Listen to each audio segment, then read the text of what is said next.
साईबाबाच्या लिंबाच्या झाडाखाली बसायचे ना, त्या लिंबाच्या झाडाचे पानं गोड आहे आणि आज ते आम्हाला भेटले. तर असं झालं, आपल्याला जायचं होतं शिर्डीला आज, म्हणून आहे ना निघालो. डायरेक्ट कारखान्यापासून गाडी टाकली, 0 मिनिटामध्ये जाऊन पोहोचलो. म्हणलं मग जरा श्रामपूरला जाऊ. मग श्रामपूरवरून जयदीपला उचलला, पहा ना कसा लाजू राहिला नवीन नवरीसारखा.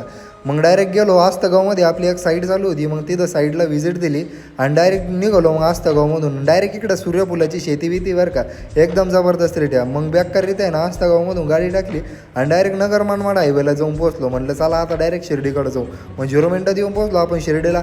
गेल्या गेल्याने एकदम कडक चहा मागवला. म्हटलं चला आता चहा बी घेऊन टाकू. म्हणलं चहा घेऊन डायरेक्ट मंदिराकडे निघालो आणि गाडी बिडी पार्किंगला लावून मग चला म्हणलं आता दर्शन बिर्शन करून घेऊ. म्हणून डायरेक्ट गेलो दर्शन करायला. VIP गेटने एंट्री मारली, मस्त दर्शन बिर्शन घेतलं, मोबाईल बाहेरच ठेवला होता. मग दर्शन घेऊन डायरेक्ट आपल्याला लाडूचा प्रसाद खायचा होता, म्हणून गेलो लाडूचा प्रसाद खायला. मग लाडूचा प्रसाद बिसाद घेतला आणि एकच नंबर प्रसाद होता बरं का. आपल्याला लहानपणापासून हा प्रसाद लय आवडतो. आणि मग घरी निघालो, रात्र पण झाली होती आणि हेच ते लिंबाचे पानं जे आपल्याला भेटले होते बरं का. मग डायरेक्ट आहे ना आता DMartला जाऊ म्हणलं. मग DMartला गेलो, थोडी शॉपिंग केली, त्याच्यानंतर घेतले पॉपकॉर्न बिपकॉर्न. मग आज आपला वाढदिवस होता. मग श्रामपूरमध्ये आल्यावर पहिल्या पोरांनी केक बी आणला, मस्त सेलिब्रेशन केलं.